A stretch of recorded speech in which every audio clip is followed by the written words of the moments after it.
Hey guys, welcome back to the garage. Today we're doing a job that I hadn't actually planned on doing, but I was cleaning the chain on our SV650 here last week and I noticed this. Can you see what's wrong in this picture? How about this one? If you guessed there are O-rings missing and there's some rust starting to appear on the chain, you guessed correctly. Once the chain starts to deteriorate like this, you need to start thinking about replacing it. So that's what we're going to do today. The potential exists once it starts to deteriorate for the chain to break, which would probably just result in us coasting to a stop, but it could result in the rear wheel seizing in place if the chain jams it up while we're on the bike, and that would obviously be bad. So while we have a chance to do so safely, we should go ahead and replace this. So, first order of business, get our sprocket cover off here. Pull the sprocket cover off, set it aside. In addition, it looks like we need to remove our clutch release linkage. Loosen our spring and let him dangle. Let's not forget to put this back on. We'll remove this and set it aside. Now we have access to our front sprocket nut. Before we resort to other measures, we're going to see if we can just use the engine to hold this still in order to break this nut loose. But in some cases, that's not possible. But in cases like this, it's always best if you can to use power tools. And in fact, an impact wrench like this one is the way that this is meant to be removed.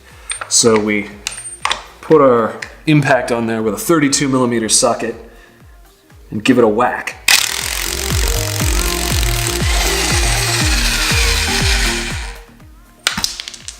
And there we go. And that is going to be really hot, so don't touch it. Now that we've got our old front sprocket nut off, we also want to remove and keep track of this funny washer. You'll notice it has little splines on the inside, and these are used to help stake the front sprocket nut in place so that even if you didn't get it torqued right, it can't just back off and then the front sprocket gets loose, and that can ruin your day in all sorts of fun ways. So we want to keep track of this, and at least a couple of times these are reusable. The manual says to replace it, but you can totally just use another spot to stake it in place. But we don't want to lose this, so we'll keep track of it here. And now that we've got that loose, that's honestly the hardest part of the whole job. We can move on to breaking the chain. In order to break the chain, we need to find the master link, which in this case is right here. And you'll notice you'll know it's the master link because it'll be different from all the others. The master link will have these rivet heads here. You're going to need to grind these off and then force this piece out that way. So we'll go ahead and position this in place. You're going to want to shift the transmission into neutral so you can move the wheel. And then I like to put it back in first gear so it doesn't move around. Now we can go after this with a grinder.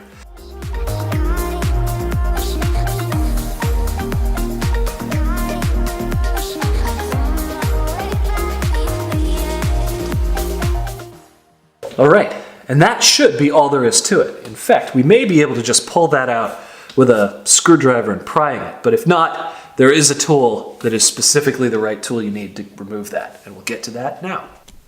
This here is our chain breaker, and it requires a little assembly in order to use it. But the way that it works is that this bolt here is hollow, and we have this drive pin that fits down in there. It sticks out the end like that. That gets acted on by this screw here.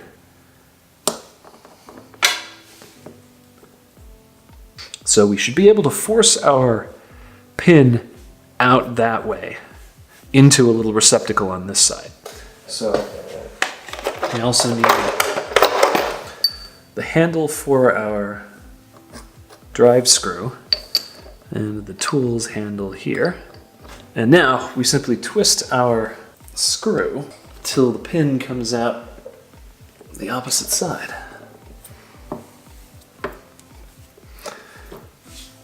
And eventually it'll get easier. Eventually you'll get the pin all the way driven out. There we go. Now what's holding the chain together is my drive pin, which is still inside of here. So I can back my screw out.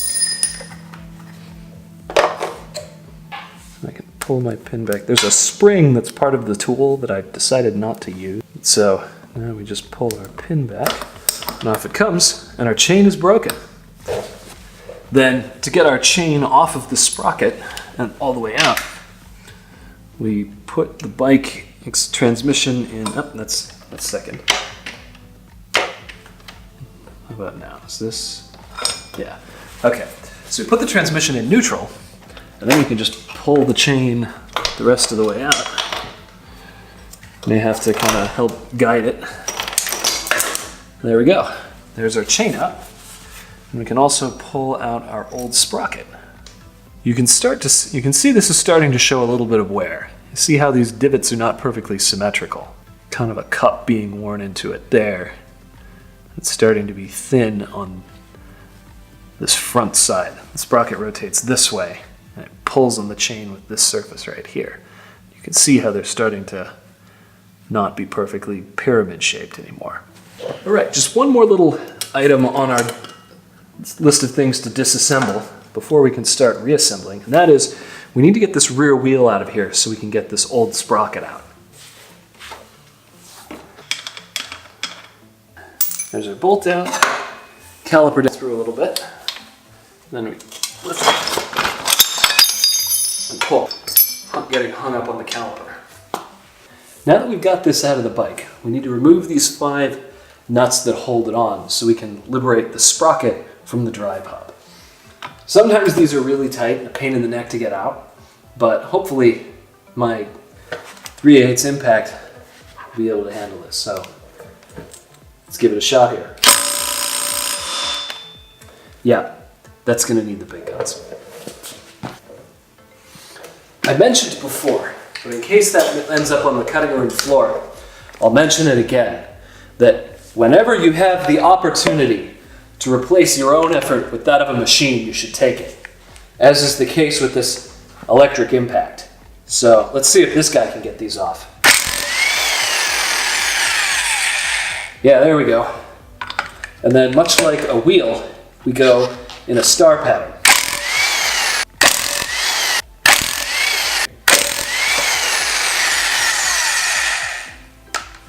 And our sprocket pops right off. Huh. This is the same brand as our new one, JT. Before I start reassembling this, I think I might clean the wheel and this cush drive hub because they're kind of grubby and it's a nice day. As you can see, I've taken the wheel and the drive hub here and cleaned them up a little. So here's our new drive sprocket. This side here is the inside, goes on this way. But because of the way this hub is constructed, we need to put this together like this, because otherwise these bolts that attach it fall out. Maybe we can do it like this. We kind of hold them still. Okay, well that didn't work super well, did it? Anyway, we'll do what we can with this. So each one gets a nut and a washer. Go ahead and get that one started there. So that one's on.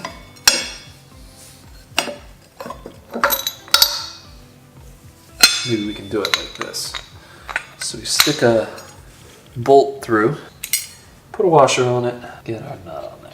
There's also this metal bushing in there. This guy, don't forget to put this back in.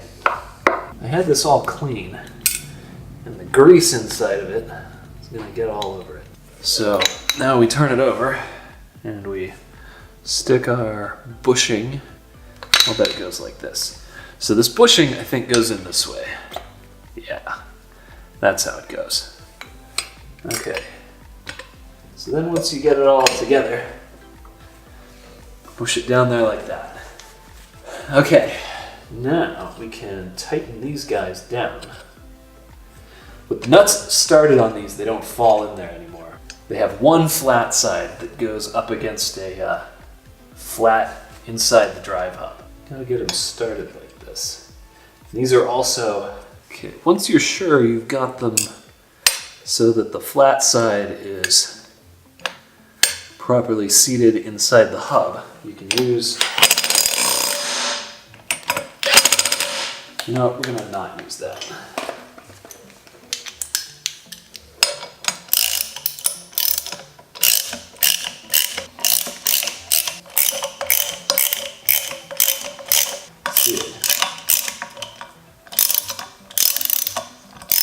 Torque spec on these sprocket nuts is 44 foot-pounds.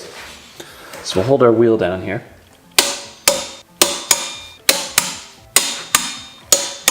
And 5. With our rear sprocket back on, we can put the wheel back on the bike. I'm gonna lift our wheel up here. There we go, see? There. Put our little, and this guy, and our nut. All right, so here's our front sprocket. Looks an awful lot like the old one, but shiny. So we put our transmission in gear. Okay, there we go. It's just a tight fit. So we get our sprocket on like that. And then our spline washer. Finally, our nut. And for this, you're definitely going to need a wrench. There's no running that down because once again, it's a lock washer or a lock nut.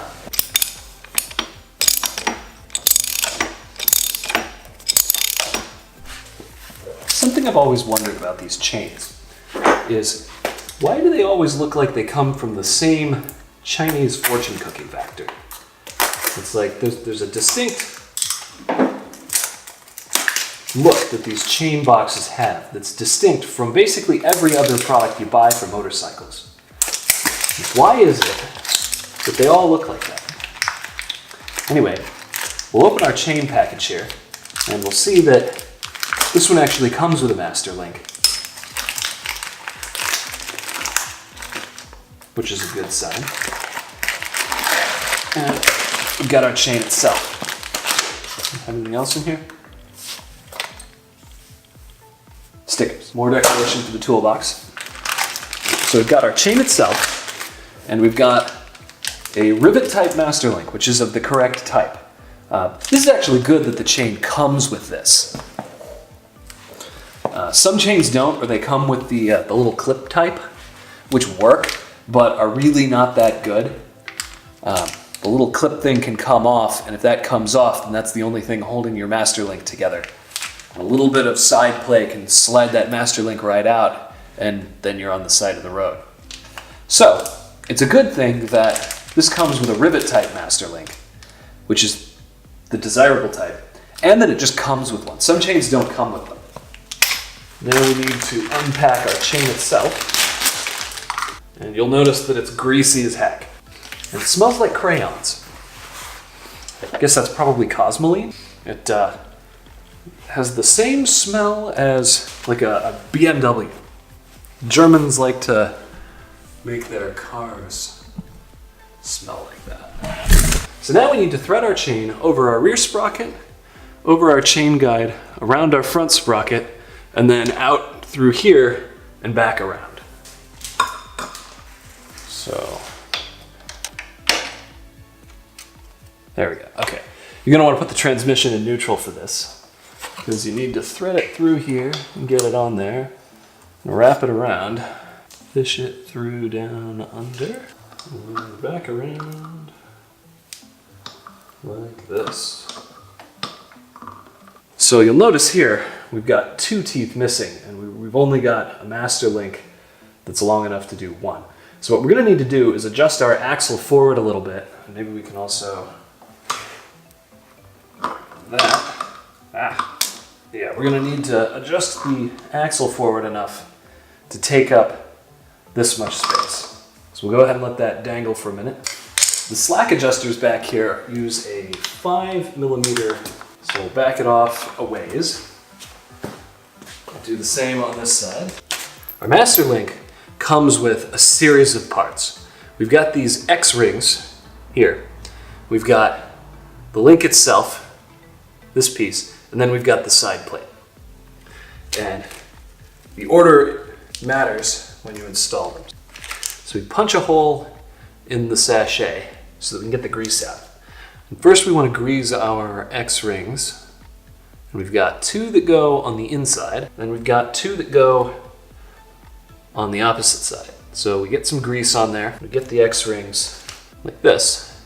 And then we need to grease the link pins, these, so that they're properly lubricated in the chain, because that is actually the purpose of the O-rings, is to keep the grease in there. We get our link with our X-rings already on there, we get our chain. I like to do this with it on the sprocket, because that means it's easier to line the holes up. Push the link through there like this. And now, as long as you're not running the engine or something, that'll hold it in place for as long as you need to work. Grease your other X-rings, smear the grease around, put your X-rings on the pins, and now we can put our side plate on. Now the side plate isn't going to just go on there. It's a interference fit, and for that we need the chain tool. But first, I gotta clean my hands. First, what we gotta do is drive the plate, this, as far onto the pins as we can. The way we do that is we set our chain tool up like this. It has this inside anvil and this outside anvil with holes in it. So we slip the tool over the chain, and we get the little groove lined up on the opposite side.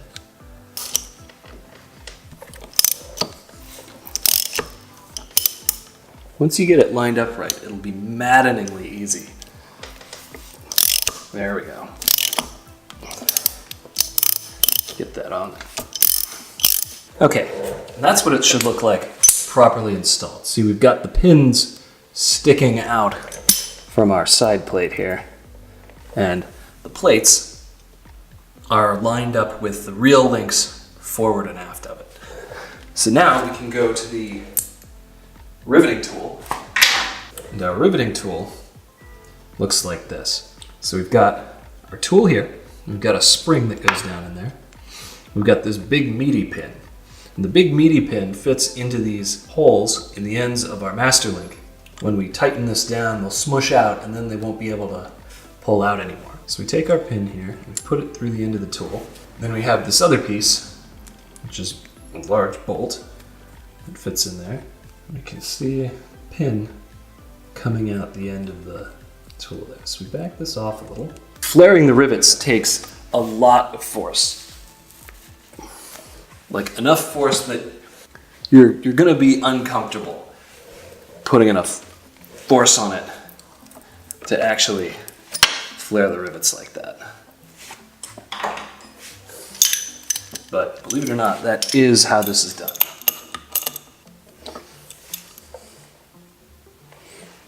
All right, that's starting to look pretty good. I think we may give it another little nudge.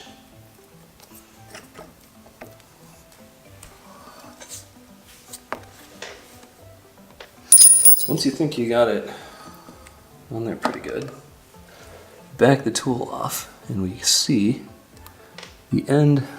That's probably all right. The end of our pin is now flared out such that it can't escape. So that looks pretty good. Now we've got this side to do.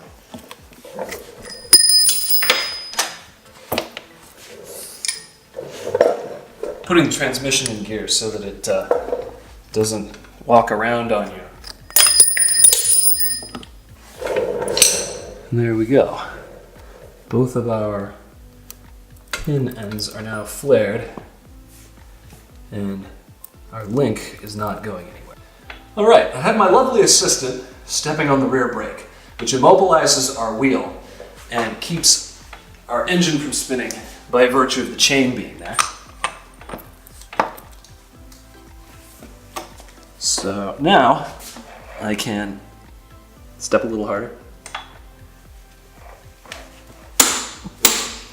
There we go, 105 foot-pounds. You can let go now. All right, many thanks to my lovely assistant. With the axle nut torqued down, we can bend over one side of this washer to help immobilize the nut so that even if it came loose, this is mechanically stopping it from coming off and letting the chain escape and bad stuff from happening. In order to bend over our nut, we need a punch. like this, and a hammer. We just like that. So there we go. Now, when we remove this, we're going to have to go back in here with a punch. But whoever did this last failed to do this. And as a result, I was able to get it off without doing that. There we go. Our chain is now installed semi-permanently. And the remains of the operation are just a matter of reassembly. And we also need to check the chain tension before we're done.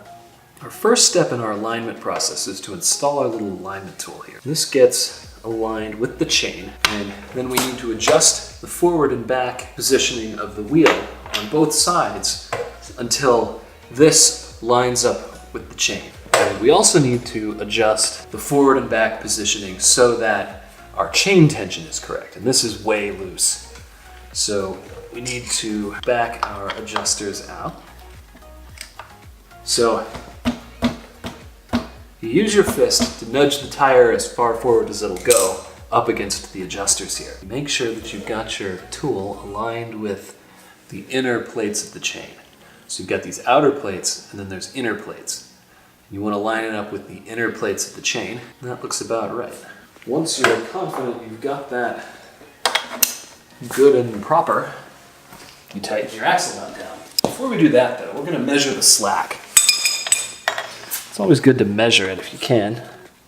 Okay, so we're down here at 65 up to 20. So we need to tighten it just a hair on both sides. So we'll do a quarter turn over here and a quarter turn over here. 20 to 65. Need to adjust it a little more. 21 to 60. Okay, that's good right there. You want about 40 millimeters in a bike of this size of play in the middle of the chain. Every bike's design has a slightly different spec, but they're all, generally speaking, about 40. We set our torque wrench here to 80. Stick our cotter pin in there. And I like to reuse the cotter pins if they're not totally haggard, because it seems a shame not to. It's basically just a piece of wire. All right, we got our chain cover on. And there we go, gents. New chain's on, master link is installed, front sprockets torqued to spec, wheel nuts on and torqued to spec, chains aligned. Everything should be good to go when we're ready to test ride this. It's dark outside currently, so I'm not going to test ride it immediately. But tomorrow looks like a nice day. Maybe I'll do it then. Optionally, you can clean the Cosmoline off of this and put whatever lubricant you want on, but that's plenty greasy enough, I think. And I may just leave it alone. Maybe I'll clean it tomorrow. Anyway, cleaning it is a totally different thing and beyond the scope of what we're gonna do here tonight. If you needed help changing your chain, I hope this helped you out. And if you came here to be entertained and watch me flail around uselessly, I hope I entertained you. And as always, I'll see you in the next one.